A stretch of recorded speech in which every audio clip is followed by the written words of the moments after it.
পর্যন্ত যা আলোচনা হয়েছে খুব সংক্ষেপে আমরা দেখব। এই অধ্যায়টি শুরু হয়েছে ভগবানের কথা দিয়ে। ভগবান বলছেন যে এখন তিনি যে জ্ঞানের কথা বলবেন সেই জ্ঞানটি তিনি পূর্বেও বলেছেন, এবং যখনই যখনই প্রয়োজন হয়েছে ভগবানকে সেই জ্ঞানের কথা আবার বলতে হয়েছে। এই কথা বলে তিনি পরম্পরা বলেছেন। কি সেই পরম্পরা? না, বিবস্বান মনবে প্রাহ মনোরিক্ষা কবিব্রবীত। তিনি ইক্ষ্বাকুকে বলেছেন, তারপরে বিবস্বান থেকে মনুতে, মনু থেকে ইক্ষ্বাকুতে, এইভাবে যে পরম্পরাক্রমে তিনি জ্ঞানের কথা বলেছেন সেটি অর্জুনকে তিনি বলছেন। কেন এই কথা বললেন? যে অর্জুন, তোমাকে আমি যে কথা বলতে চলেছি সেই জ্ঞান হঠাৎ করে এখন বলছি তা নয়, এর একটি পরম্পরা রয়েছে, এবং যখন এটি পরম্পরাক্রমে কোনো জ্ঞান আমাদের কাছে আসে তখন সেই জ্ঞান সম্পর্কে আমাদের কোনো সন্দেহ থাকার কথা নয়। কারণ নতুন করে যদি আমি কোনো একটি জ্ঞানের কথা বলি তখন আমাদের সন্দেহ হবে যে এই জ্ঞান বোধহয় পরীক্ষিত নয়। কিন্তু যখন একটি পরম্পরার ভেতর দিয়ে জ্ঞান আসে তখন কি মনে হবে যে না, এটা নতুন কোনো কথা নয়, অনেক দিন ধরেই এই কথাটা প্রচলিত রয়েছে বা এই জ্ঞান প্রচলিত রয়েছে। ঠিক সেভাবেই তিনি পরম্পরা বলেছেন, যাতে করে অর্জুনের জ্ঞানের প্রতি শ্রদ্ধা তৈরি হয়। অর্থাৎ তিনি যে জ্ঞান শুনতে চলেছেন সেই জ্ঞানটি পরম্পরাক্রমে প্রাপ্ত হয়েছেন। এই কথা বলার পরেই অর্জুনের মনে একটা সন্দেহ এসেছে, এবং সেটি হলো কি, স্বাভাবিকভাবেই যে আপনি বিবস্বানকে বলেছেন, মনুকে বলেছেন, ইক্ষ্বাকুকে বলেছেন, এইগুলো আমি কি করে মানব? কারণ এরা সব অনেক অনেক পূর্ববর্তী, আর আপনি এদিনকার, কারণ আপনি আমার সঙ্গে দাঁড়িয়ে রয়েছেন। ফলে অর্জুনের এই কথা বুঝতে একটু অসুবিধে হয়েছে, এবং সেটিও তিনি বলেও ফেলেছেন যে আপনি যে এভাবে এটা পেয়েছেন এটা কি করে বুঝবো? অপরং ভবত জন্ম পরং জন্ম বিবস্বত কথমেতাৎ বিজানীয়ং তমাদৌ প্রক্তবান ইতি। আপনি আগে এটা বলেছিলেন, এটা আমি কি করে বুঝবো? ফলে এটা আমার একটা সন্দেহ।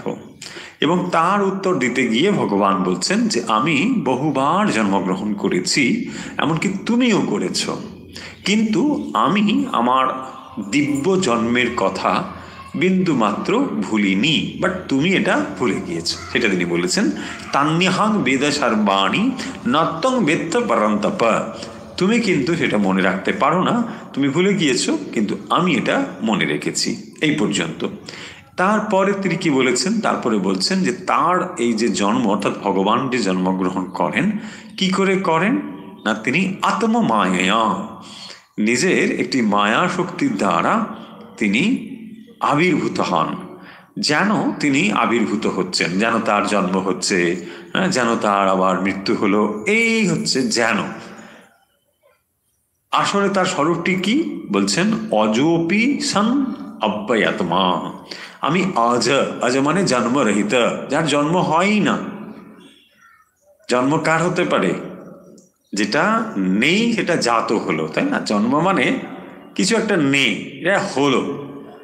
একটা শিশু জন্মগ্রহণ করলো, এটা একটা বোঝা যায়। কিন্তু ভগবান, যিনি সর্বকালে সর্বাবস্থায় বিদ্যমান, তিনি জন্মগ্রহণ করলেন, এ কথার কি অর্থ হয়?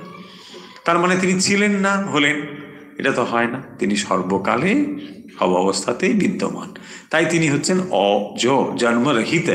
তাহলে যে আমরা দেখলাম ভগবান শ্রীকৃষ্ণ জন্মগ্রহণ করলেন বলে বলা হলো, কি বলা হলো?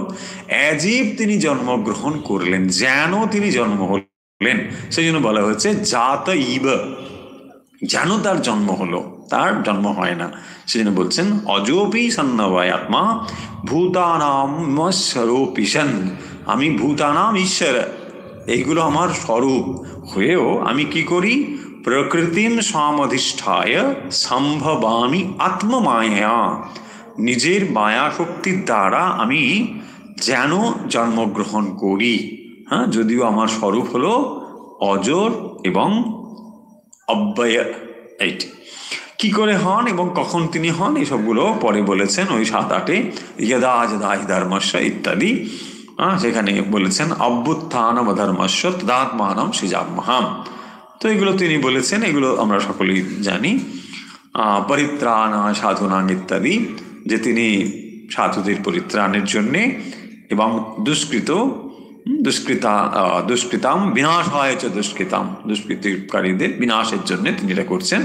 আর ধর্ম সংস্থাপনার্থায় সম্ভবামি যুগে যুগে, যখন যুগ প্রয়োজন হয়েছে তখন তিনি শরীর ধারণ করে এসেছেন। তারপরে বলছেন অর্জুনকে, না জন্ম কর্ম চমে দিব্য, আমার তাহলে জন্ম এবং কর্ম এটা সবটাই দিব্য। জন্ম এবং কর্ম কোনো কিছু দ্বারা বাধ্য নয়। আমি জন্মগ্রহণ করতেও বাধ্য নই, এমনকি আমি কর্ম করতেও বাধ্য নই। সেই জন্য বলছেন জন্ম কর্ম চমে দিব্য। ভগবানের জন্ম এবং কর্ম এটা কোনো বাধ্যবাধকতা নয়। যেমন মানুষ জন্মগ্রহণ করতে বাধ্য, কর্ম করতে বাধ্য, এটা আমাদের নিয়ন্ত্রণের বাইরে। আমরা জন্মগ্রহণ করব কি না এটা কোনো অপশন ছিল না, তাহলে তো কেউ জন্মগ্রহণ করতাম কিনা সন্দেহ, তাই না? এটা এরকম ছিল না। সেই জন্য বলেছেন জন্ম কর্ম চমে দিব্য। এইটা যিনি জানেন, যো ব্যক্তি তত্ত্বতঃ, যিনি এটাকে জানেন যে ভগবানের প্রকৃতি হচ্ছে এইরকম, তিনি অজ, তার জন্ম এবং কর্ম এটা দিব্য। তিনি কি করেন না, ত্যক্ত্বা দেহম পুনর্জন্ম নৈতি মামেতি সূচ্যেনা। তিনি শরীর ধারণ যখন শেষ হয়ে যায়, অর্থাৎ যখন শরীর চলে যায়, তখন তিনি আর পুনর্জন্ম গ্রহণ করেন না। তাহলে ভগবানের জন্ম এবং তার যে কর্ম এটা যে দিব্য, এইটাকে যিনি তত্ত্বত জেনে ফেলেন, তাহলে তিনি কি জেনে ফেলেন? তাহলে ভগবানের স্বরূপটা তিনি জেনে ফেলেন। ভগবানের স্বরূপ যার জ্ঞান হয়ে যায় তার আর জন্ম মৃত্যু হয় না। ভগবানের স্বরূপ জ্ঞান হয়ে গেলে তার আর জন্ম মৃত্যুতে আসতে হয় না। ভগবান এগুলো বলে দিলেন। তারপরে কি বললেন? যে বীত রাগ ভয় ক্রোধা মন্ময়া মামুপস্থিতা বহবো জ্ঞান তপসা পুতা মদ্ভাব মাগতঃ। তাহলে 9 নম্বরে তিনি বলছেন যে যে আমার জন্ম এবং কর্ম এটা যে দিব্য, তত্ত্বত যিনি জানেন তিনি জন্ম মৃত্যুর থেকে বাইরে চলে যান, এটা তিনি বললেন। এরপরে দেখুন 10 নম্বরে এসে বলছেন আরো কিছু কথা বলছেন। তার মানে ওটাই যে একমাত্র পথ ঠিক তা নয়, আরো অনেক কিছু হতে পারে। কি হতে পারে না, বীত রাগ ভয় ক্রোধা, বীত রাগ বীত ভয় বীত ক্রোধা, ভয় রাগ ক্রোধ এগুলো থেকে যিনি বিগত হয়েছেন, এইরকম মন্ময়া মাম উপাশ্রিতাহা, মন্ময়া যিনি আমাতে ময় ঈশ্বরময় হয়ে যিনি রয়েছেন, এইরকম বহব জ্ঞান তপসা পুতা মদ্ভাব মাগতা, অনেক অনেক জ্ঞান তপস্বী, জ্ঞান তপস্যা তারা কি করেন না, জ্ঞান তপস্যার দ্বারা আমাকে প্রাপ্ত হন। কিভাবে না, বীত রাগ ভয় ক্রোধা। এইভাবে দেখুন তিনি বলছেন, তার মানে অনেক পথ রয়েছে। যেমন 9 নম্বরে একটা কথা বলা হলো, 10 নম্বরে আবার একটা পথের কথা বলছেন যে অনেক জ্ঞান তপস্বী তারা কি করেন না, এই একটা পথ অবলম্বন করে আমার দিকে আসতে পারেন। তারপরে দেখুন 11 নম্বরে বিখ্যাত সেই শ্লোক, ইয়ে যথাবাং প্রপদ্যন্তে তাং তথৈব ভজাম্যহম মম বর্তমানুবর্তন্তে মনুষ্যা পার্থ সর্বশ। তিনি দুটো পথের কথা বলেছেন ওখানে 9 তারপরে 10-এ। তারপরে বলে দিচ্ছেন যে ইয়ে যথাবাং প্রপদ্যন্তে, শুধু এই দুটোই যে পথ তা নয়, যে যেভাবে, শুধু হিন্দু সনাতন নয়, খ্রিস্টান বৌদ্ধ যে যে কোনো ব্র্যান্ড নেই ধর্মের, এরকমও যদি কিছু হয় সেটাও হবে। এখানে সব এরকম। ভগবদ গীতার এটা হচ্ছে বিশেষত্ব, এখানে কোনো নির্দিষ্ট জনগোষ্ঠী বা নির্দিষ্ট ধর্ম এরকম কিচ্ছু বলা নেই। বলা হচ্ছে ইয়ে যথামাং প্রপদ্যন্তি, যে যেভাবে আমাকে শরণাগ করে, আমার ভজন করে, তাং তথৈব ভজাম্যহম, আমি তাকে সেভাবেই কৃপা করে থাকি। মম বর্তমানুবর্তন্তে মনুষ্যা পার্থ সর্বস্ব, ওটাও আমার পথ, ওটাও আমাকে পাওয়ার একটা পথ, যে যেভাবে করছে। কেউ যদি একটা শালগ্রাম শিলাতেও করে, হ্যাঁ সেটাও হবে। কেউ যদি একটা অন্য কিছুতে করে তাও হবে, একটা তুলসী গাছে পুজো করছে, হ্যাঁ তাও হবে, একটা মনসা পুজো করছে, যা কিছু ইয়ে যথামাং প্রপদ্যন্তে, হ্যাঁ এর থেকে বোধহয় আর মানে ব্রডনেস হতে পারে না, তাই না? যেভাবে ডাকছে। কিন্তু কোন কোন ধর্মের মানুষ বিশ্বাস করে যে আমার এইটাকে যদি না ডাকে তাহলে সে কিন্তু স্বর্গে যেতে পারবে না, সে একেবারে ধার্মিক মানুষই নয়, এরকম কোন কোন ধর্মে রয়েছে। কিন্তু হিন্দু সনাতন ভাবনার এই হচ্ছে ইউনিকনেস, যে এখানে সবাইকে আলিঙ্গন করতে পারে, হ্যাঁ কারোর কাছে কারোর তার বৈরী ভাব নেই, সবাইকে আলিঙ্গন দিয়ে থামাং প্রপদ্যন্তে। ভাই তুমিও যে ডাকছো তুমিও সেই ওই পথেই পৌঁছচ্ছ, আমিও যে ডাকছি ভাই আমিও একই পথে যাচ্ছি, কোনো অসুবিধে নেই, তোমার পথটা ভুল আমারটা ঠিক, এই নিয়ে মারামারি করার কোনো জায়গা সে অন্তত শ্রীমদ্ ভগবত গীতায় নেই, যদি আমরা যথার্থ রূপে গীতা বুঝি। আর না যদি বুঝি তাহলে তো অনেক কিছুই সম্ভব সেটা নয়। তাহলে 11 নম্বরে বললেন যে যথা মাং প্রপদ্যন্তে তাঁস তথৈব ভজাম্যহম, এটা হলো। এরপরে দেখুন কাঙ্ক্ষন্ত কর্মণা সিদ্ধি যজন্ত ইয়ে দেবতা ক্ষিপ্রং হি মানুষে লোকে সিদ্ধির ভবতি কর্মজা। তারপরে তিনি কি করছেন না ওই কর্মের কথাটা নিয়ে এলেন, এবং তারপরে ওই যে চাতুর্বর্ণময় সৃষ্টের কথা বলছেন। ধর্ম স্থাপনের জন্যে ভগবান কি করেছেন না চাতুর্বর্ণময় সৃষ্টম, আমি এটা করেছি ভগবান বলছেন। তস্য কর্তারমিপাং বিদ্যাকর্তারমবম। এই যে 13 নম্বর শ্লোক, এটি খুব ইম্পর্টেন্ট এই জন্যে যে ভগবান এখানে দুটো কন্ট্রাডিকশন করছেন। কন্ট্রাডিকশন কিরকম? প্রথমে তিনি বলছেন আমি চাতুর্বর্ণময় সৃষ্টম, আমি 4টি বর্ণ সৃষ্টি করেছি। আমি বারবার বলেছি 4টি বর্ণ মানে ইজ নট দ্যাট 4 কাস্ট। আমরা যে কাস্ট বলে এখন বুঝে ফেলেছি, মানে কাস্ট কিন্তু এই অর্থে ভগবান করেননি। কাস্ট মানে এখানে কিরকম না ব্রাহ্মণ ক্ষত্রিয় শূদ্র বৈশ্য। এই ব্রাহ্মণ ক্ষত্রিয় শূদ্র বৈশ্য এটা সব পৃথিবীর সব জায়গাতেই রয়েছে।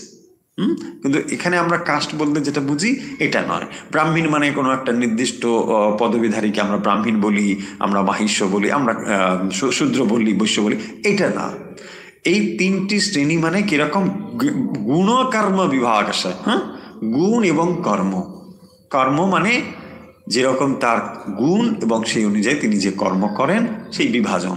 এই বিভাজন পৃথিবীর সমস্ত জায়গায় রয়েছে, শুধু ভারতবর্ষে নয়, সব জায়গায়। কারণ এক শ্রেণীর মানুষ যারা চিন্তাশীল, দে আর কল্ড ব্রাহ্মণ, হ্যাঁ তার টাইটেল কিন্তু যে কোনো হতে পারে, হ্যাঁ তার টাইটেল যে কোনো হতে পারে, সেটা নিয়ে কিচ্ছু এসে যায় না। তিনি চিন্তাশীল মানুষ মানেই ব্রাহ্মণ, এইটা তিনি হচ্ছেন ব্রাহ্মণ। ক্ষত্রিয়, ক্ষত্রিয়র কাজ কি না ক্ষত্রিয়র কাজ হচ্ছে ডিফেন্স, তো সেটাই তার কাজ, সেটা যেমন তার টাইটেল হোক না কেন। এইগুলো হচ্ছে গুণকর্মা। তারপরে হচ্ছে বৈশ্য, বৈশ্য মানে ব্যবসা বাণিজ্য করা। তো ব্যবসা বাণিজ্য ট্রেড প্রত্যেক পৃথিবীর বিভিন্ন প্রান্ত সব প্রান্তেই রয়েছে, তো যারা এটা করছে তারা হয়ে গেল। আর শূদ্রকে বলা হয়েছে যারা কায়িক পরিশ্রম করে, তাদেরকে বলা হয়েছে। দেখুন এটা সব জায়গায় রয়েছে। এক শ্রেণীর মানুষ এটাকে চিন্তা করে, এক শ্রেণীর মানুষ ওটাকে ইমপ্লিমেন্ট করে, তো এটা রয়েছে সব জায়গায় রয়েছে। আমরা এটাকে ভুল ভাল করে বুঝে ভগবান এই করে দিয়েছে আমাদের, এইসব নানা রকম আমরা বুঝি না, কম বুঝি, তাই জন্য এসব আমরা ভাবি। আচ্ছা এখানে কন্ট্রাডিকশন যেটা, এটা না, কন্ট্রাডিকশনটা হলো যে ভগবান বলছেন তস্য কর্তারমপি মাম বিদ্যাকর্তা মানে আকর্তারমব্যয়ম, দো আমি এটাকে করেছি আমি কিন্তু এর কর্তা নয়। এটি কন্ট্রাডিকশন। আরে তিনি করছেন আবার বলছে আমি কর্তা নয়, তাই না? এই যে ফিলোসফি, এইটি হচ্ছে এই অধ্যায়ের মূল বক্তব্য বিষয়। হ্যাঁ, যে কি করে একটা জিনিস করেও ডুয়ারশিপটা আমার মধ্যে আসবে না, এটাই। ওয়াই আমরা আগে বলেছি, দেখুন এর আগে আমরা কর্মযোগ পড়ে এসেছি। তো কর্মযোগের মধ্যে কি বক্তব্য ছিল? কর্মচলে বলা হয়েছিল যে আপনি কাজ করুন কিন্তু নিষ্কাম ভাবে, তাই না? এখন এই যে কাজ নিষ্কাম ভাবে কিভাবে করব সেটা এখানে আরো বেশি করে বলছেন। অ্যান্ড এটাই হচ্ছে কর্মযোগের ফিলোসফি, ফিলোসফি অফ ওয়ার্ক। সেটা কি না কাজ করেও আমি অকর্তা হতে পারি, কি করে? এবং সেই জন্য দেখবেন এখানে বলেছেন যে কর্মণো যবি বদ্ধব্যাং বদ্ধব্যঞ্চ বিকর্মণা অকর্মণস্য বদ্ধব্যাং গহনা কর্মণো গতি। তাহলে আমাকে কি জানতে হবে? কর্ম জানতে হবে, অকর্ম জানতে হবে, অ্যান্ড বিকর্ম জানতে হবে। এইগুলো বলছেন যে তাহলে এটা বুঝতে গেলে তোমাকে কর্ম, অকর্ম অ্যান্ড বিকর্ম জানতে হবে। কি তাহলে অকর্ম? কর্ম হচ্ছে কাজ, মানে নিষ্কাম কর্ম, অ্যান্ড বিকর্ম মানে কি, যেটা নিষিদ্ধ কর্ম। আর অকর্ম করো কি হলো না, কর্ম করেও যদি এক্সপেকটেশন না থাকে, দ্যাট ইজ কল অকর্ম। আমি কর্ম করেও কিছু করছি না, কারণ আমার ফলের আশা নেই। যখন ফলাকাঙ্ক্ষা রহিত হয়ে কোনো কর্ম করছি, সেটা কর্ম করা না করা ইকুয়াল, এইটাকেই বলা হচ্ছে অকর্ম। তো কর্ম মানে যখন আমরা বুঝি, দেখুন চিন্তা করছি কি না, আমি যদি কাজ করি তাহলে কি হবে, তার রেজাল্ট পাবো, অ্যান্ড যার রেজাল্ট আসবে সেটা আমাকে আবার ভোগ করতে হবে। তাহলে কি হবে না, এই জন্ম মৃত্যুর চাকাটা চলতে থাকবে। তাহলে সিম্পল সমাধানটা কি, স্টপ ওয়ার্কিং, তাই না? কাজ বন্ধ করে দাও। সো স্টপ ওয়ার্কিং হলে কি হবে, নাথিং উইল হ্যাপেন, তাই না? কাজ বন্ধ করে দিলে আমরা থাকতে পারবো না। একমাত্র বলে দিয়েছে ভগবান যে স্থানমপি জাতু অকর্মকৃত, এক মুহূর্ত আপনি কাজ না করে থাকতে পারবেন না। এক মুহূর্ত সম্ভব নয়, কিছু না কিছু করে যাচ্ছে, আইদার ফিজিক্যাল অর মেন্টাল, কিছু না কিছু করে যাব। সেই জন্যই ভগবান বলছে যে তাহলে আমরা বেরোবো কোত্থেকে, এখান থেকে। তার মানে কাজ করো, বাট ফলাকাঙ্ক্ষা রহিত হয়ে যে কাজ করো, তার ফলে তুমি কি হবে না, ওই কর্ম থেকে মুক্ত হয়ে যাবে। এটাই হচ্ছে মানে অকর্ম। কাজ করেও যখন আমরা কর্মের ফলাকাঙ্ক্ষা না নিজ করছি, তখন আমরা কি করব না, কর্ম থেকে মুক্ত হয়ে যাব। সেই জন্য বলেছেন কর্মণ হইয়ভিবদ্ধব্যং বদ্ধব্যঞ্চ বিকর্মণা অকর্মণস্য বদ্ধব্যং গহনা কর্মণো গতি। এই কথাগুলো বলার পরে তিনি কি বলছেন না, ওই যে কর্মর থেকে কিভাবে আমরা বেরোবো, কর্ম করব অথচ তার থেকে ফলাকাঙ্ক্ষা না করে কিভাবে কর্ম করব এবং তার ফল কি হবে, এইগুলি কিন্তু পরবর্তী শ্লোকে বলেছেন। দেখুন এইগুলো বলতে বলতে তারপরে কি করলেন না, চলে এলেন একেবারে 24 নম্বরের সেই ইম্পর্টেন্ট শ্লোকটা। 24 নম্বরের শ্লোক হচ্ছে ব্রহ্মার্পণং ব্রহ্মহবি। এই ব্রহ্মার্পণং শ্লোকটি বলে কি বলছেন না, এখানে যজ্ঞের কথা বলেছেন। ব্রহ্মার্পণং ব্রহ্মহবির ব্রহ্মাঙ্গো ব্রহ্মণাহুতম। তার মানে এমন একটা স্যাক্রিফাইস বা যজ্ঞের ধারণা এখানে দেওয়া হচ্ছে, যেখানে যিনি অর্পণ করছেন, যা অর্পণ করছেন, যার দ্বারা অর্পণ করছেন, যেখানে অর্পণ করছেন, এভরিথিং ইজ ব্রহ্মণ, এইটা বললেন। তার মানে কর্তা, কর্ম, করণ, অধিকরণ সমস্ত দিকটাই হয়ে গেল ব্রহ্ম। তাহলে যজ্ঞ যখন এইভাবে করা হচ্ছে, বলছেন ব্রহ্ম কর্ম সমাধিনা, and what you will get ultimately the result, that also is ব্রহ্মণ। সেই জন্য বলছেন যা আপনি করছেন, যিনি সম্পন্ন করছেন তিনিও ব্রহ্ম, যা আহুতি প্রদান করা হচ্ছে সেটাও ব্রহ্ম, যেখানে আহুতি প্রদান হচ্ছে, যাতে আহুতি করা হচ্ছে, এভরিথিং মানে সব কিছুই ব্রহ্ম। কোথায় বললেন এটা? এই যজ্ঞের কথা বলছেন, ব্রহ্মার্পণং ব্রহ্মহবি। এবং তারপরে দেখুন আরো কতগুলো যজ্ঞের কথা 25, 26, 27 এরকম পরপর বলেছেন। কি বলেছেন না, দৈব ইবা পরিযজ্ঞং যোগিনা পরিউপাসতি ব্রহ্মাগ্নাব পরে যজ্ঞং যজ্ঞনৈব পজুহতি। এই যে দৈবমেবা পরে যজ্ঞং, দৈব যজ্ঞের কথা বলেছেন, ব্রহ্মাগ্নৌ অপরে যজ্ঞম। তার মানে 25, 26 এগুলোতে আরো কিছু দ্রব্য যজ্ঞের কথা বলেছেন। দ্রব্য যখন যজ্ঞে আহুতি রূপে দেওয়া হয়, সেগুলো হচ্ছে দ্রব্যযজ্ঞ। নানা রকম যজ্ঞ মানে স্যাক্রিফাইস, নট নেসেসারি কি ওরকম একটা অগ্নিকুণ্ডে আহুতি প্রদান। তার মানে আমরা যে কোনো কাজ করছি ব্রড সেন্সে, এটাও কিন্তু যজ্ঞ। আপনি যে কর্ম করছেন, যেখানে অফিসে কাজ করছেন বা যা কিছু করছেন, এভরিথিং ইজ যজ্ঞ হয়েছে। এবং এই বিরাট যজ্ঞটির দ্বারাই এই জগৎ চলছে। তার মানে এই জগৎটি হলো যজ্ঞশালা। এখানে আপনি যা যা সম্পন্ন করছেন এটাই হচ্ছে যজ্ঞ। অপূর্ব সুন্দর একটা যজ্ঞের ধারণা দেওয়া হয়েছে, মানে যাই আপনি করছেন আপনি হচ্ছে যজ্ঞকারী, যজ্ঞকর্তা। যা আপনি করছেন এভরিথিং ইজ যজ্ঞ। অপূর্ব একটা সুন্দর ধারণা এখানে আমরা পেলাম। এরপরে দেখুন এটাকে আরো ফাইন, আরো সুন্দর, আরো সাটল ওয়েতে কিভাবে এক্সপ্রেস করা হচ্ছে। বলা হচ্ছে শ্রোত্রার ইন্দ্রিয়ান্যেন সংযমাগ্নি সুজুহতি। তাহলে যখন আমরা দ্রব্য দ্বারা যজ্ঞ করছি, এটা একরকম যজ্ঞ, এই যজ্ঞটি যখন আমরা নিজেদের দিকে করছি সেটা কিরকম হচ্ছে না, সংযম আগ্নিষু জুহতি, সংযম রূপ অগ্নিতে আমরা আহুতি প্রদান করছি। কি করে না, ইন্দ্রিয়গুলোকে সংযম করছি। দেখুন আরো ফাইন ওয়ে, আরো সেটেল ওয়ে, সূক্ষ্মভাবে যখন আমরা দ্রব্য দিয়ে যজ্ঞ করছি, স্বাহা, দেখুন এটা সব জায়গায় যখন আমরা কি করছি, একটা ছাগ বলি দিচ্ছি, কি অন্য কিছু বলি দিচ্ছি। বলি মানে কি, স্যাক্রিফাইস। স্যাক্রিফাইস মানে ওটা একটা প্রতীক, একটা সিম্বল। ওটার দ্বারা আমরা বলছি যে না, আমরা কামনা বাসনাকে মায়ের পায়ে বলি দিচ্ছি। হয়েছে? এটা আমরা কি করছি, এমনি এমনি তো ভাবতে পারি না, তার একটা অবজেক্ট চাই। সো একটা অবজেক্ট মানে ওটাকে দিয়ে আমরা যেন ভাবার চেষ্টা করছি আসলে ছাগ হচ্ছে কামের প্রতীক। সো সেটাকে দ্বারা কি বলছি, মা সমস্ত কামনা বাসনা তোমার পায়ে অঞ্জলি দিলাম, দিয়ে আমরা একটা এটা দিচ্ছি। না, এটার দ্বারা আমরা এটা বলছি না যে ছাগ বলিটা যুক্তিসঙ্গত, সেটা নয়। প্রতীক রূপে কিভাবে ব্যবহার করতো, এটাই হচ্ছে পয়েন্ট।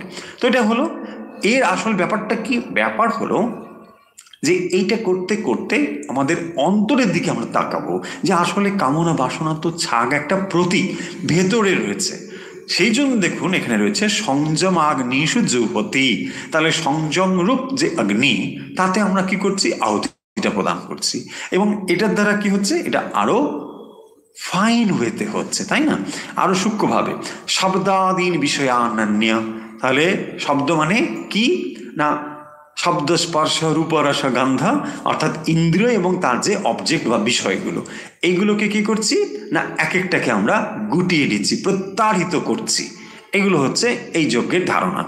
তারপরে দেখুন 27 নম্বরে রয়েছে সর্বাণ ইন্দ্রিয় কর্মাণি প্রাণ কর্মাণি চাপরে আত্মসংযম যোগাগ্নৌ জুহতি জ্ঞান দীপিতে। তাহলে সেটাও কিরকম, এটা আর এরকম যজ্ঞের ধারণা দেওয়া হয়েছে। সর্বাণ ইন্দ্রিয় কর্মাণি প্রাণ কর্মাণি চাপরে, তাহলে অপর কোন যোগী কিভাবে এটাকে করেন সেটি বলেছেন। তারপরে দেখুন 28 নম্বরে এসে বলেছেন দ্রব্য যজ্ঞাস তপো যজ্ঞা যোগ যজ্ঞাস তথা পরে। অপরে মানে আরো অন্য কোন যোগী তারা কিভাবে করেন না, দ্রব্য যজ্ঞাস তপো যজ্ঞা যোগ যজ্ঞাস তথা পরে স্বাধ্যায় জ্ঞান যজ্ঞাশ্চ যতয় সংস্থিত ব্রতাঃ। এখানে অর্থাৎ 28 নম্বরে তিনি বলছেন যে কেউ কেউ কি করেন না, দ্রব্যযজ্ঞ করেন। দ্রব্যযজ্ঞ মানে দ্রব্যাদি দ্বারা যে যজ্ঞ, দ্রব্য দান করা যে যজ্ঞে এগুলো হয়, যেমন ওই বিশ্বজিৎ যজ্ঞ, এটা দ্রব্যযজ্ঞ, তাই না, সেখানে গাভী দেওয়া হচ্ছে, এই দেওয়া হচ্ছে, এগুলো সব যজ্ঞ। তারপরে বলছেন যে তপস্যা আদি যজ্ঞ, যোগরূপ যজ্ঞ, সমাধিরূপ যজ্ঞ, এইরকম যে যজ্ঞ, এগুলো সব কেউ কেউ এগুলো করে থাকে। এবং বলছেন স্বাধ্যায় জ্ঞান যজ্ঞাশ্চ যতয়া সংস্থিত ব্রতাঃ, এইভাবে নানা রকম যজ্ঞের কথা বলেছেন। তারপরে বলেছেন অপানে জুহতি প্রাণম পানে পানম তথা পরে প্রাণাপান গতিরুদ্ধা প্রাণায়াম পরায়ণা। এটিও সেই যজ্ঞের ধারণা দেওয়া হয়েছে। এবং অন্য অন্য যোগীরা কিভাবে এটাকে করেন, অর্থাৎ যারা প্রাণায়াম অভ্যাস করছেন, পানকে অপানে, হ্যাঁ, ব্যানকে উদানে, এইভাবে করে করে এক একটাতে করছেন। এবং অপরে নিয়তাহারা প্রাণান প্রাণেষু জুহতি, প্রাণকে প্রাণের দ্বারা আহুতি প্রদান করছেন। এইভাবেও এটা একটা পদ্ধতি। এগুলো হচ্ছে যৌগিক পদ্ধতি। হয়েছে?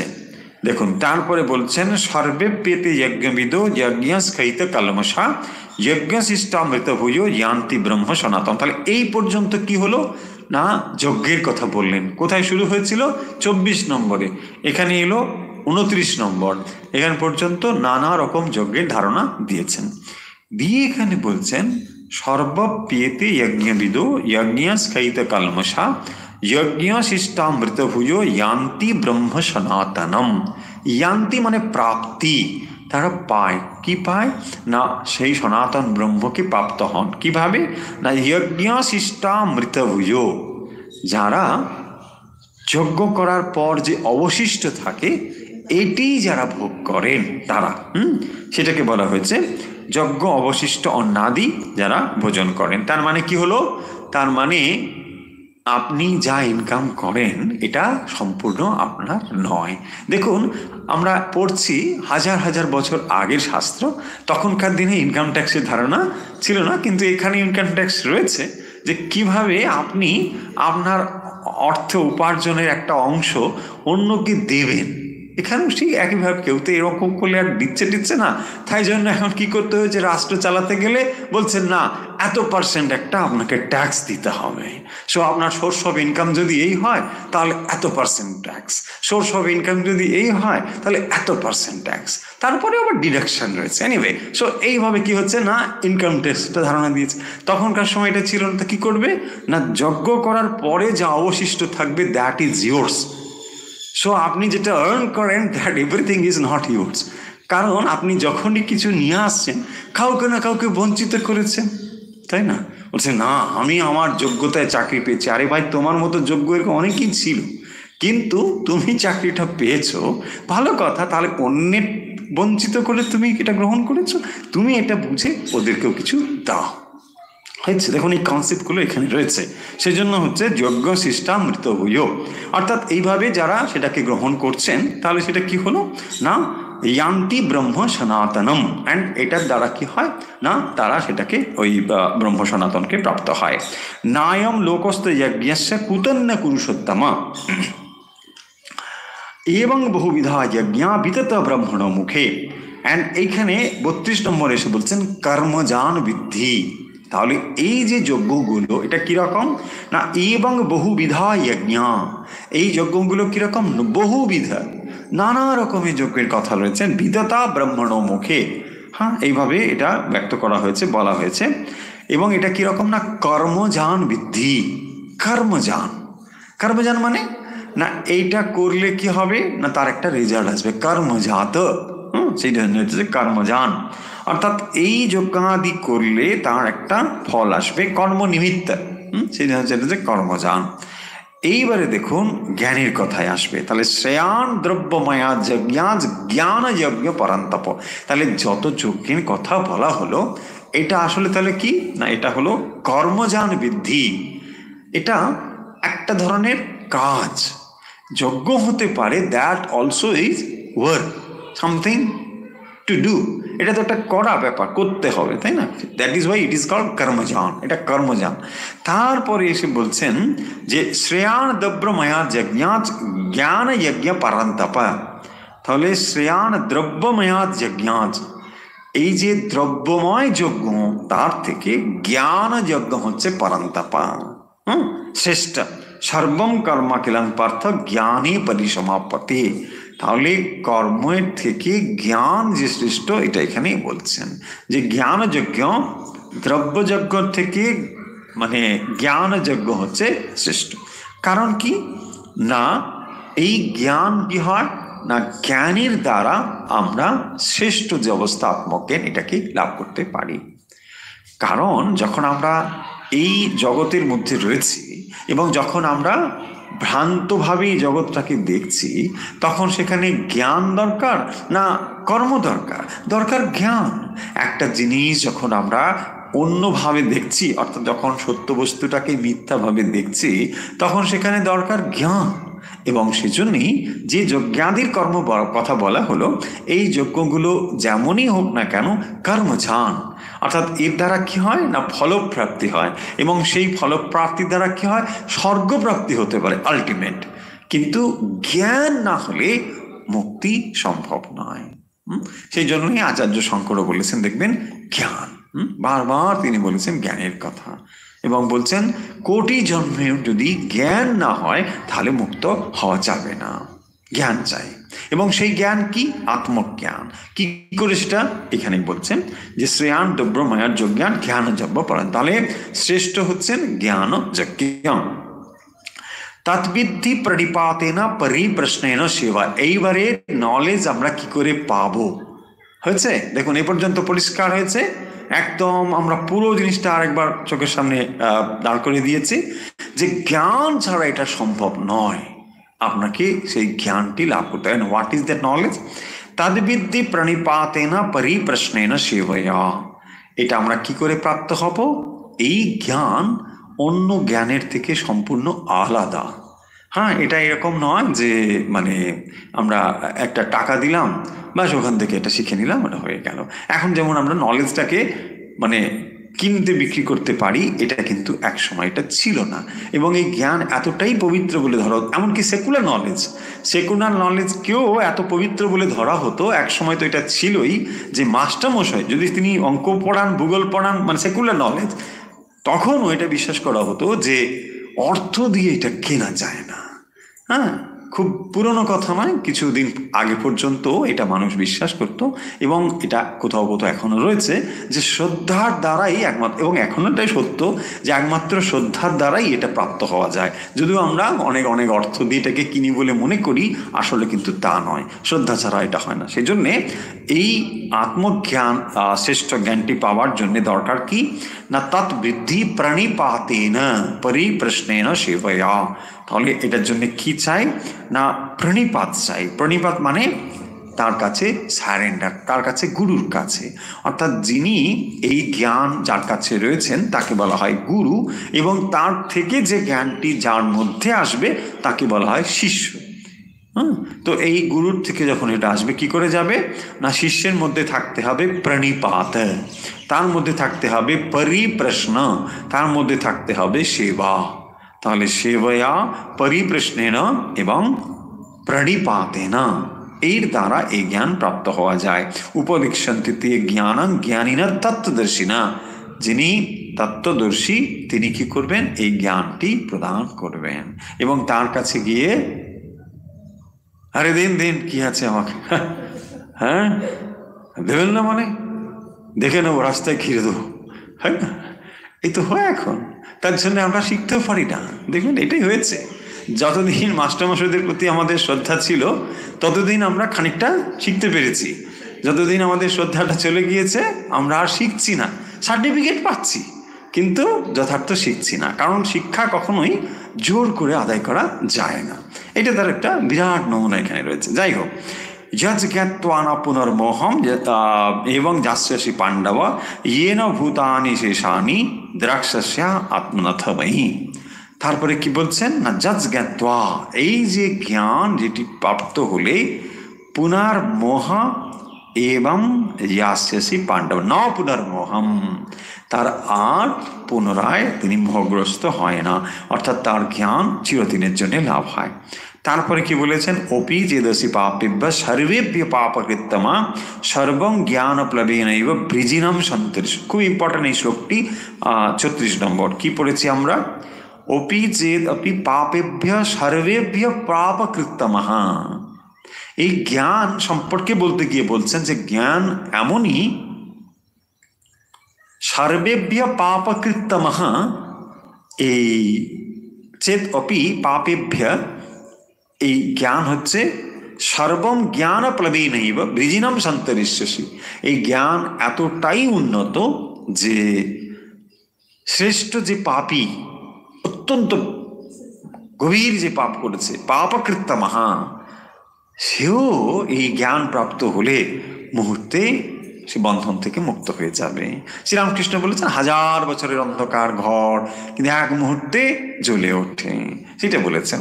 তো এটাও আমরা এখানে দেখতে পাচ্ছি যে গভীর পাপী যদি সে খুবই হয়, তবুও দেখা যাবে যে তার এর মধ্যে সে অনায়াসে পাপ সমুদ্র থেকে অতিক্রম করে চলে যেতে পারে। আমরা বোধহয় 36 পর্যন্ত পড়েছিলাম, এখন 37টা পড়া শুরু করি। আমাদের রিক্যাপ করতে অনেকটা সময় চলে গেছে। यथैधांसि समिद्धोऽग्नि भस्मसात् कुरुतेऽर्जुन ज्ञानाग्नि सर्वकर्माणि भस्मसात् कुरुते तथा। 37 নম্বর শ্লোক, চতুর্থ অধ্যায়ে 37 নম্বর শ্লোক।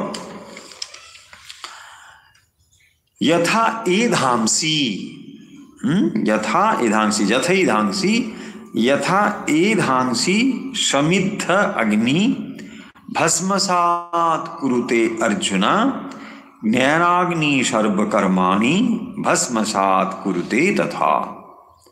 তাহলে 37 নম্বরে আমরা যদি ভেঙে ভেঙে পড়ি, যথৈধাংসি মানে যথা এধাংসি, সমিদ্ধ অগ্নি ভস্মসাৎ, সমিদ্ধাহা যুক্ত অগ্নি, সমিদ্ধগ্নি, ওখানে একটা লুপ্ত আকার রয়েছে, সমিদ্ধগ্নি, তারপর রেপ রয়েছে অগ্নি বিসর্গ, তারপরে ভস্ম, তাই জন্য ওখানে মাথায় রেপ হয়ে গেল। অগ্নির ভস্মসাৎ কুরুতে অর্জুনা, কুরুতের্জুনা, জ্ঞানাগ্নি সর্বকর্মাণি ভস্মসাৎ কুরুতে তথা। তাহলে এখানে কি বলছেন, আমরা অর্থ দেখি। বলছেন অর্জুনা মানে সম্বোধন, হে অর্জুন, সমিদ্ধা, সমিদ্ধ মানে প্রজ্বলিত, প্রজ্বলিত অগ্নি যেমন, যথা এধাংসি, এধাংসি মানে কাঠ, কাষ্ঠ সকল, এধাংসি সমস্ত কাঠগুলো কি করতে পারে না ভস্মসাৎ পুড়িয়ে দিতে পারে, কুরুতে ঠিক একই রকম ভাবে তথা সেইরূপ, জ্ঞান অগ্নি মানে জ্ঞানরূপ অগ্নি, সর্বকর্মাণি, সর্বকর্মাণি মানে প্রারব্ধরূপ যে কর্ম, প্রারব্ধ ছাড়া আর যে সমস্ত কর্ম এখানে সেগুলোকেই বলা হয়েছে সর্বকর্মাণি। তাহলে কর্মের ফল কি কি হতে পারে, একটা প্রারব্ধ হতে পারে, আরেকটা হতে পারে, তিনটে কথা বলা হয়েছিল, একটাকে বলা হয় প্রারব্ধ, একটাকে বলা হয় সঞ্চিত, একটাকে বলা হয় আগামী। এই যে তিন রকম, তার মধ্যে প্রারব্ধ ছাড়া বাকিগুলো কিন্তু ধ্বংস হয়ে যাবে। এখানে ওই জন্যে ব্র্যাকেটে একটা কথা রয়েছে যে প্রারব্ধ কিন্তু যাবে না। প্রারব্ধ কাকে বলে না, যেটা এখন ফল দিতে শুরু করেছে তাকে বলে, এই জন্মে যেটি ফলদান দিচ্ছে তাকে বলা হয় প্রারব্ধ। তাহলে প্রারব্ধটা কিন্তু যাবে না। সেই জন্যে যদি কেউ জ্ঞান লাভ করে, ধরুন সাধনার দ্বারা তিনি এই জন্মে জ্ঞান লাভ করলেন, কিন্তু তার যে প্রারব্ধটা রয়েছে সেটা কিন্তু তাকে ভুগতে হবে। প্রারব্ধ ক্ষয় হবে না, কিন্তু বাকি দুটো ক্ষয় হয়ে যাবে। সেই জন্য বলা হয়েছে যে তার যে সঞ্চিত রয়েছে এবং যেটা আগামী রয়েছে এটা কিন্তু আর তার ফলভোগ করতে হবে না। এক্সাম্পল এরকম করে বলা হয়, উপমা দিয়ে বোঝানো হয় যে পিঠে যেগুলো রয়েছে সেই তীরগুলো পিঠে রয়েছে, আর একটা তীর সে ছুঁড়ে দিয়েছে, আর একটা ছোঁড়ার জন্যে ধনুকের ওপরে দিয়ে ধরে রেখেছে। তাহলে যেটা ছুঁড়ে ফেলেছে সেটা হলো কি প্রারব্ধ, মানে এটা অলরেডি লক্ষ্যকে বিদ্ধ করে ফেলেছে, এটা আর কিছু বিয়ন্ড কন্ট্রোল করতে পারবে না। কিন্তু যেটা সে তীরের মধ্যে দিয়ে ধরে রেখেছে সেটা ছাড়তেও পারে, নাও ছাড়তে পারে, এটার উপরে কন্ট্রোল আছে। অ্যান্ড অ্যানাদার থিং যেটা পিঠের মধ্যে রয়েছে। তাহলে এই দুটো কিন্তু ধ্বংস হয়ে যায় কিসের দ্বারা, জ্ঞান আগ্নির দ্বারা। সেই জন্য বলছেন যে জ্ঞান আগ্নি কি করে না ধ্বংস করে দিতে পারে, নষ্ট করে দিতে পারে, ভস্মসাৎ ভস্মীভূত করে দেয়, কুরু এটা করে দেয় কুরুতে। তাহলে কি হলো, 37 নম্বর শ্লোক দেখুন, যথা এ ধাংসি সমিদ্ধ অগ্নি ভস্মসাৎ কুরুতে। হে অর্জুন, যেরকম করে জ্বলন্ত অগ্নি কি করে না এ ধাংসি কাঠগুলোকে কি করে ভস্মীভূত করে দেয়, একেবারে পুড়িয়ে দেয়। অগ্নি খুব সুন্দর বা সহজ উপমা, কাঠ মানে অগ্নি কি করে কাঠগুলোকে পুড়িয়ে দেয়, আর কোনো তার থাকে না। কিন্তু বলছেন কাঠের কি থাকে, ছাইটা পড়ে থাকে, তাই না, কিন্তু আর কিচ্ছু হয় না। যেরকম শ্রীরামকৃষ্ণ বলছে যে যখন দড়িটা পুড়ে যায় তখন কি হয় না, না একটা আকার থাকে যে এখানে একটা দড়ি ছিল এটা বোঝা যাবে, কিন্তু এটা দ্বারা বন্ধন ক্রিয়া হয় না, আর বাঁধা যায় না, তাই না। দড়িটার দিকে বাঁধা যাবে, একটা দড়ি ছিল, দড়িটা পুড়ে গেছে, মানে it shows that something was there, একটা যে ছিল এটা বোঝা যাচ্ছে, বাট এটা দিয়ে আর বন্ধন ক্রিয়া হয় না। সেই জন্য বলছেন জ্ঞান আগ্নি দগ্ধ কর্মাণি, জ্ঞান আগ্নি কি করতে পারে, কর্মসমূহকে দগ্ধ করে দিতে পারে, ভস্মসাৎ কুরুতে তথা, সবগুলোকে ভস্মীভূত করে দিতে পারে। এই শ্লোকটির দ্বারাও কি বলা হয়েছে না, জ্ঞানের এখানে মানে প্রশংসা করা হয়েছে, যে জ্ঞান কত গুরুত্বপূর্ণ এটি বলা হয়েছে। তার মানে যদি আপনি জ্ঞান লাভ করতে পারেন, তাহলে যাকে আপনি আজ পাপ করছেন বা যাকে আপনি ভাবছেন আমি পারবো না, অল দিস লিমিটেশনস, আমার দ্বারা হবে না, আই এম নাথিং, আমি কিচ্ছু জানি না, ভগবান সর্বজ্ঞ, আমি কি করে তার কাছে পৌঁছবো, অল দিস থিংস, এটা হচ্ছে লিমিটেশনস, যে আমি তার কাছে পৌঁছতে পারবো না, আমি কি করে পারবো, আমি গৃহী মানুষ, আমি কি পারবো না, পারবো। ওয়াই? এই যে জ্ঞানাগ্নিদগ্ধ কর্মাণি, যদি একবার সেই জ্ঞান এসে উপস্থিত হয় সমস্ত মুহূর্তের মধ্যে ধ্বংস হয়ে যাবে।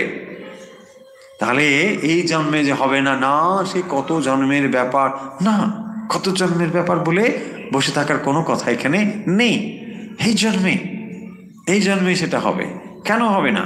নিশ্চয়ই হবে। অনেক অনেক জন্মে আমি একটা বিরাট কিছু পাবো, এই আশায় আপনি বসে থাকবেন? বলছে না অনেক দিন পরে, আরে অনেক দিন কি, আমি এই জন্মে। সেই জন্য দেখবেন একটা রয়েছে বিদেহ মুক্তি আর একটা রয়েছে জীবন মুক্তি। তো বিদেহ মুক্তি মানে শরীর যাওয়ার পরে আপনি মুক্ত হয়ে যাবেন। বলছে বাবু এটা আমার দরকার নেই। হ্যাঁ, এটা আমার সব চলে গেল, মানে রোগও ভালো হয়ে গেল, রোগীও চলে গেল। আরে এ বসে এটি কি হবে, তাই না? বলছে না আপনিও ভালো হয়ে যাবেন, আপনার রোগও ভালো হয়ে যাবে। হ্যাঁ, সব গেল। বলছে না এটা আমার দরকার নেই। আমরা কি চাই? রোগটা চলে যাক, রোগীটা ভালো হোক, তাই তো, তবেই তো দরকার।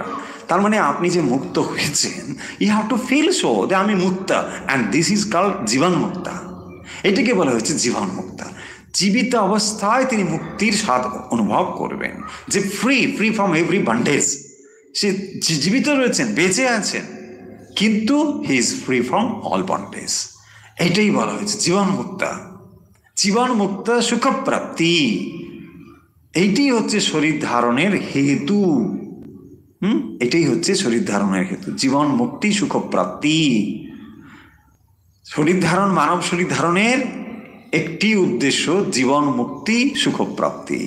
জীবন মুক্তি অবস্থাটি লাভ করার জন্যই মানবজন, অন্য কোনো কারণ নয় যে না আমি পরের না, এসব না। এটাই এখানে বলেছে। তাহলে কি হলো দেখুন, তাহলে 37টা আমরা পড়ি। যথাই ধাংসি সমিদ্ধগ্নি ভস্মসাৎ কুরুতে অর্জুন। হে অর্জুন, জ্ঞান রূপ অগ্নি কি করে না, সমস্ত কর্মকে ভস্মীভূত করে দেয়। তাহলে আমরা যে কর্ম করছি এবং তার রেজাল্ট এই যে রয়েছে, এখন দেখুন আজ আমরা যেটা পাচ্ছি এটাকে কি বলা হয়? প্রারব্ধ, রাইট? তো এই যে জন্মের যা আমরা দেখছি এটা হচ্ছে প্রারব্ধ। এখন পেছনে যে কত রয়েছে এটা আমরা বুঝবো কি করে? এ তো লক্ষ লক্ষ জন্মের সব রয়েছে। আচ্ছা, সেগুলোকে যদি আমি ভুগে ভুগে শেষ করব, এটা ভাবি যে একটা ভোগ করব, আবার একটা ভোগ করব, এ তো জন্মের পর জন্ম চলতে থাকবে। এবং শুধু তো তাই নয়, আবার তো জমাও হবে কিছু, তাই না? আপনি তো জন্মগ্রহণ করে হাত পা গুটিয়ে বসে থাকবেন না, আইদার ভালো আর মন্দ কিছু না কিছু করবো। এমন তাই যদি করতে থাকি তাহলে সেগুলো আবার জমা হবে। তাহলে এই ব্যাংক ব্যালেন্স তো চলতেই থাকবে। যেমন আপনি ব্যাংক থেকে লোন নিলে আপনি দেখতে বলে দেয় যে আপনি জিরো ব্যালেন্সের লোন নেবেন, কিন্তু তারপরে ইএমআই বাড়তে থাকে।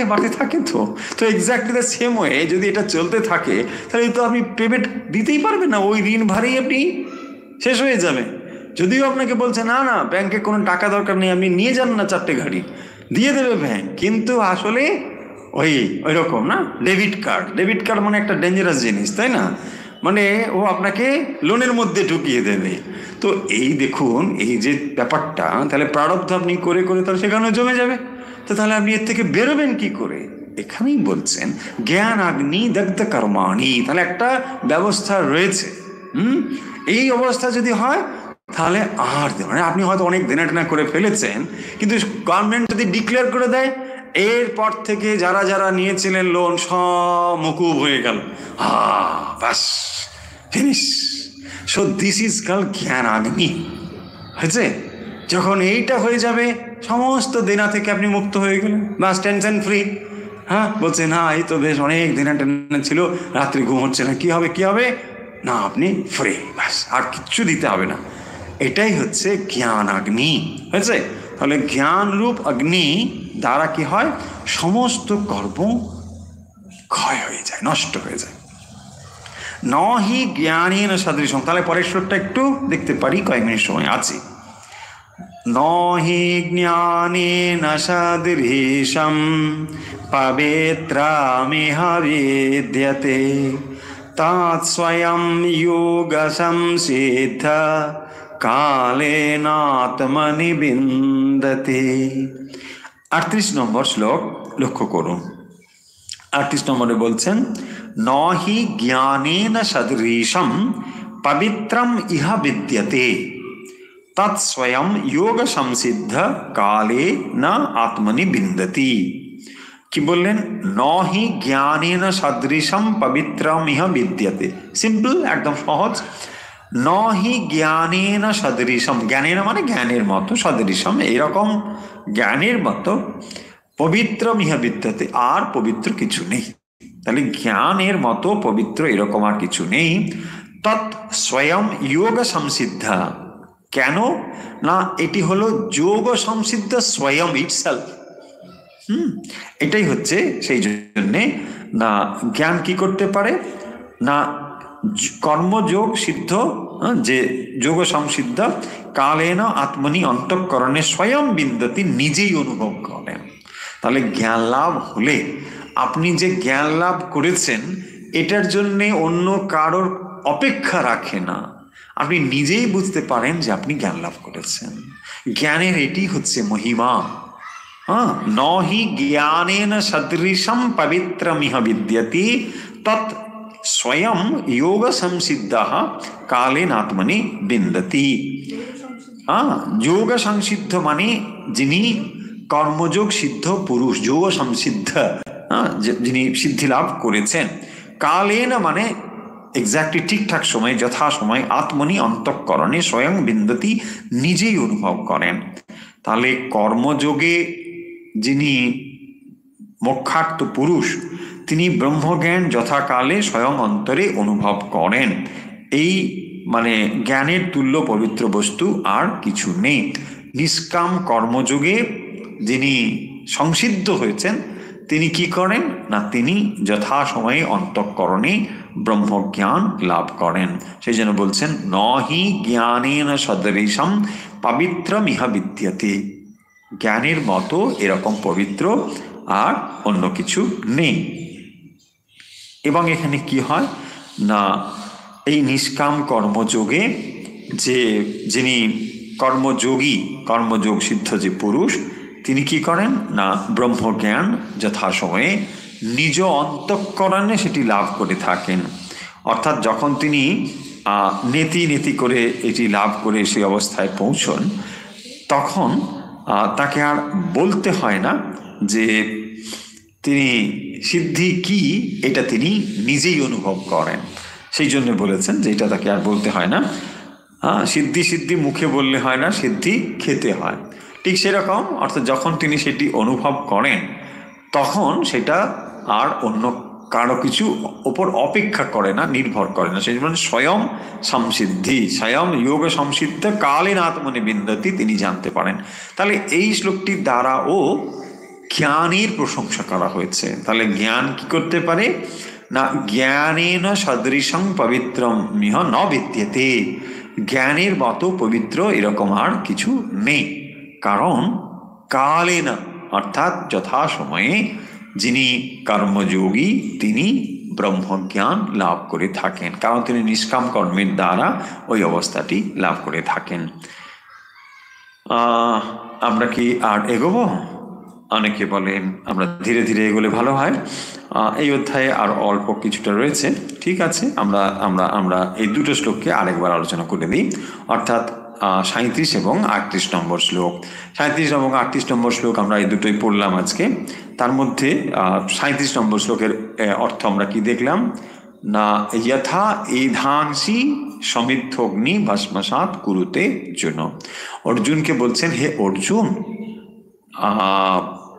কাঠ যেমন এধাংসি, বহু বচনে এধাংসি কাষ্ঠসমূহ কি করে না অগ্নি, আগুন যেমন কাঠগুলোকে পুড়িয়ে দেয়, ভস্মসাৎ কুরু সব জনে ভস্ম করে দেয়, ঠিক সেরকম জ্ঞানাগ্নি মানে জ্ঞানরূপ অগ্নি, জ্ঞানাগ্নি কি করে সর্বকর্মাণি ভস্মসাৎ, সমস্ত কিছুকে ভস্ম করে দেয়। অর্থাৎ ক্রিয়মান বা সঞ্চিত এবং আগামী যে কর্ম এইগুলোকে কি করে না সব ভস্মীভূত করে দেয়। তাহলে কি হয়, যখন প্রারব্ধ ক্ষয় হয়ে যায় তখন তারা মুক্ত হয়ে যায়।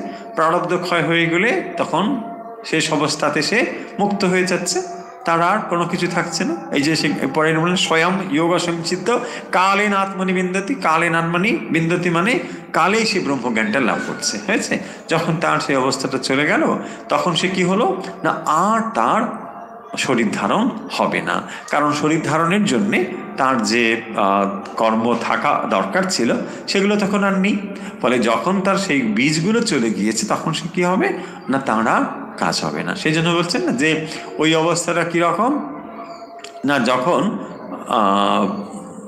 বীজ সেদ্ধ করা হয় বা যখন ভাজা হয়, তখন বীজের কেবল একটা আকার থাকে, কিন্তু সেটা দিয়ে আর অঙ্কুরোদ্গম হয় না, সেটা দিয়ে আর গাছ হবে না, সেটাই বলা হয়েছে। তাহলে তার শরীর ধারণ করবার জন্যে যে বীজ কজ, সেই কজটা কিন্তু চলে যায়।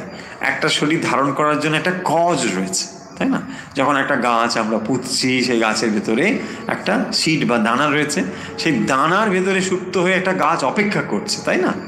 এবং যখন উপযুক্ত পরিবেশ পায়, তখন ওই দানাটা একটা গাছে রূপান্তরিত হয়।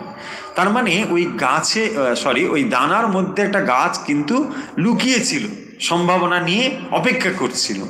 যদি ওই গাছের সম্ভাবনাটা কোনোভাবে চলে যায়, তাহলে কি আর গাছ আসবে? বলছে না, তাহলে আর গাছ কিন্তু হবে না। ঠিক সেরকমভাবে এটা কি বলা হয়, কজাল বডি। আমরা বলি না, মানে কজাল বডিটা কি, মানে কারণ শরীরটা কি, অনেকে বুঝতে পারি না। যে স্থূলটা তো বুঝলাম, মানে সূক্ষ্মটাও তো খানিকটা ধারণা করলাম, মাইন্ড, বাট কজটা কি? This is causal body. Causal body মানে cause of formation, cause of formation a body is causal body. যেটা না থাকলে আর শরীর ধারণের কারণটাই থাকে না।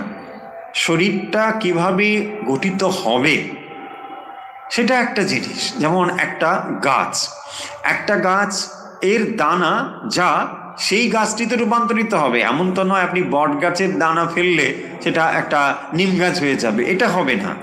কিন্তু এটা একটা সম্ভাবনা রয়েছে যে এটা একটা গাছে রূপান্তরিত হবে, কিন্তু কোন গাছে রূপান্তরিত হবে, that is the cause. So ওর ভেতরে যেরকম রয়েছে, এটাই সেইভাবে ম্যানিফেস্টেড হবে। সো ওটাকেই বলা হয়েছে কজ। তার মানে যখন এই কজটা সম্পূর্ণভাবে চলে যায়, তখন সে আর গাছে রূপান্তরিত হতে পারে না। তার মানে একজন মানুষের ভেতরে যখন ওই জ্ঞানরূপ অগ্নি কি করে না, তার সম্পূর্ণভাবে যে সঞ্চিত কর্ম এবং যে আগামী কর্ম, এই দুটোকে পুড়িয়ে দেয়। যখন এটাকে পুড়িয়ে দেয়, তখন কি হয় না, প্রারব্ধ ক্ষয় হওয়ার সঙ্গে সঙ্গে সে মুক্ত হয়ে যায়, কারণ তার প্রারব্ধটুকু থাকবে। হ্যাঁ, জ্ঞান লাভ করলেও ধরো একজন অন্ধ মানুষ, তিনি জ্ঞান লাভ করলেন, তার চোখের অন্ধত্ব কি চলে যাবে? বলছে না, এটা তার থাকবে। অন্ধত্ব তার চোখের সঙ্গে যুক্ত, এটা থাকবে, কিন্তু তিনি জ্ঞান লাভ করে যেতে পারেন, তিনি জ্ঞান লাভ করেছেন। হ্যাঁ, এটা হয়ে যেতে পারে। যেমন বিল্লমঙ্গলের আছে না, এরকম আছে যে সুরদাস হয়েছিলেন, বিল্লমঙ্গল পরে সুরদাস হয়েছিলেন। তো তিনি কি করেছিলেন, তিনি নিজের দুটো চোখকে অন্ধ করে দিয়েছিলেন ইচ্ছে করে। হ্যাঁ, কারণ চোখ তাকে কি করেছিল, প্রলুব্ধ করেছিল। চোখ তাকে বহির্মুখী হতে প্রলুব্ধ করেছিল। সেই জন্য বলল, চোখ তুমি আমার প্রতি শয়তানি করেছো, আমি এ চোখ রাখবো না বলে তিনি ইচ্ছে করে চোখ দুটোকে নিজেই নষ্ট করে দিয়ে এক জায়গায় বসে সাধনা করেছিলেন। কিন্তু এই চোখেরটা কি চলে গেল না, চোখটা অন্ধ থাকলো, কিন্তু তিনি ভেতরে জ্ঞান লাভ করতে পারলেন। এইটা জ্ঞানাগ্নি দগ্ধ কর্মাণ, সমস্ত কর্মগুলোকে নষ্ট করে দিতে পারে এবং তিনি জ্ঞান লাভ করতে পারেন। এটা বললেন 37 নম্বরে। তারপরে 38 নম্বরে কি বলছেন না, নহি জ্ঞানেন সদৃশম পবিত্রমিহ বিদ্যতে। তাহলে জ্ঞানের মতো এরকম পবিত্র আর কোনো বস্তু নেই। বলছেন এ লোকে জ্ঞানের তুল্য পবিত্র বস্তু আর কিছু নেই। তার মানে জ্ঞানই হচ্ছে শ্রেষ্ঠ সম্পদ, তাই না? একটা শিশুর সঙ্গে আমরা তুলনা করি যে বালক বধ বলা হয় না, যে ব্রহ্মজ্ঞানী যিনি হবেন তিনি বালক বধ, জড়বধ, এসব উন্মাদ বধ এসব রয়েছে না। তো শিশুর মধ্যে কি রয়েছে, সরলতা রয়েছে, তাই না? শিশুর সরলতা আমরা নিশ্চয়ই উপমাস্বরূপ বলি শিশুর, কিন্তু এটাও তো ঠিক, শিশুর মধ্যে অভিজ্ঞতা নেই, তাই না? কিন্তু একজন প্রাপ্তবয়স্ক, একজন বৃদ্ধ মানুষের মধ্যেও সরলতা থাকে। এবং সেই সরলতা কিরকম, অভিজ্ঞতা সম্পন্ন সরলতা। এই দুটোর মধ্যে তফাৎ আছে, শিশুর মধ্যে নির্বোধ ভাব রয়েছে, সে জানেই না। কিন্তু বৃদ্ধের মধ্যে কি রয়েছে? জানে কিন্তু সরলতা। এটাই হচ্ছে সরলতা উইথ নলেজ। সো সরলতা যদি উইথ ইগনোরেন্স হয় সেটা কিন্তু বিপজ্জনক। সেটা বিপজ্জনক। সে তো জানেই না। না, একটা ছেলে, বাচ্চা ছেলে আগুনে হাত দিচ্ছে, এটাকে আপনি কি বলবেন? সরলতা বলতে পারেন, কিন্তু এটা নির্বোধ। সে তো জানেই না কি ঘটবে। কিন্তু একজন জানে, সমস্তটা জানে। একটা বৃদ্ধও দেখবেন সে শান্ত হয়ে বসে আছে, তার মানে সে সমস্তগুলো জানে, এটা করলেই হবে, ওটা করলেই হবে, সে এভরিথিং হি নোস। কিন্তু তারপরেও সে শান্ত হয়ে আছে। দুটোর মধ্যে কিন্তু তফাৎ আছে। এই তফাৎটা কি কিসের দ্বারা হলো? জ্ঞানের দ্বারা। তিনি এটা জানেন, নোয়িং এভরিথিং, উনি কিন্তু শান্ত হয়ে আছেন, বলছেন না আমার কিচ্ছু করার নেই। কিন্তু বালকের মধ্যেও যদি শান্ত অবস্থা থাকে, সেটা কিন্তু উইথ ইগনোরেন্স, সেটা সে জানেই না। এটা কিন্তু কাঙ্ক্ষিত নয়। বালকের সরলতা আমাদের উপমাস্থল, বালক সরল, এটা ঠিক। কিন্তু বালক সরলতা মানে আমরা বালকের মতো হয়ে যাব, এটা বলা হচ্ছে না। সরলতাটা একটা দিক। আমরা সব সময় বলেছি উপমা হচ্ছে একমুখী, একদেশী। উপমার ক্ষেত্রে একটি দিক যেটাকে বলা হয় ওটাই, বালকের সব দিকটাকে বলা হচ্ছে না। তার মানে আমরা সব শিশু হয়ে যাই? না না না, শিশুর মধ্যে অভিজ্ঞতা নেই, জীবনের ভালো মন্দের অভিজ্ঞতা নেই, সেটা কাঙ্ক্ষিত নয়। সেই জন্য বলেছেন নলেজ। সো জ্ঞানই হচ্ছে একটা মানুষ থেকে আরেকটা মানুষের তফাৎ তৈরি করে। এই জ্ঞানই আছে, এর মধ্যে জ্ঞানের মতো পবিত্র আর কিচ্ছু নেই। যখন আপনি এই জগৎকে অতিক্রম করে যাবেন, তার মানে তখন আপনার যেটা দরকার সেটা হচ্ছে জ্ঞান। বিকজ অফ ইগনোরেন্স আমরা এটা করছি না। তো এখন যেটা দরকার সেটা হচ্ছে নলেজ। সো এই জন্যে ভগবান এই অধ্যায়ে জ্ঞানীর প্রশংসা করছেন এবং অর্জুনকে এটা বলছেন যে অর্জুন, জ্ঞানীর মতো পবিত্র আর কিছু নেই, এবং এটা জানতে হবে তোমাকে। তুমি যদি না জানো তাহলে হবে না। আবার অনেক সময় কি করে বলা হয়, ইগনোরেন্স ইজ প্লিজ, তাই না? না জানাটা, হ্যাঁ সেটা অন্য কথা, কিন্তু সেটা অন্য কথা। হ্যাঁ সেটা অন্য কথা। তো এখানে কিন্তু জ্ঞান মানে সর্বোচ্চ জ্ঞান। তো সেইটি না জানলে এটা কিন্তু হবে না। তাহলে আমরা আজকের ভগবদ গীতা পাঠ শেষ করতে পারি। আজকে আমরা পড়লাম 37 এবং 38 নম্বর এই দুটো শ্লোক। এই দুটোর মধ্যে কি বলা হয়েছে? জ্ঞানের প্রশংসা করা হয়েছে। মানে যখন আমরা এই জ্ঞানটি লাভ করতে পারি, এবং সর্বোচ্চ জ্ঞান কি? আত্মজ্ঞান। যখন আমরা এই সর্বোচ্চ আত্মজ্ঞানটি লাভ করতে পারি, তখন আমরা এই জগতের জন্ম মৃত্যুর পারে চলে যেতে পারি। সেজন্য এখানে বলেছেন এর থেকে পবিত্র আর কিছু নেই, এর থেকে শ্রেষ্ঠ আর কিছু নেই। এই পৃথিবীতে, এই লোকে এই জ্ঞানটি হচ্ছে শ্রেষ্ঠ জিনিস। হয়েছে? তাহলে আজকে আমরা 37 এবং 38 নম্বর 4 নম্বর অধ্যায়ে জ্ঞানযোগে এই দুটো পড়লাম।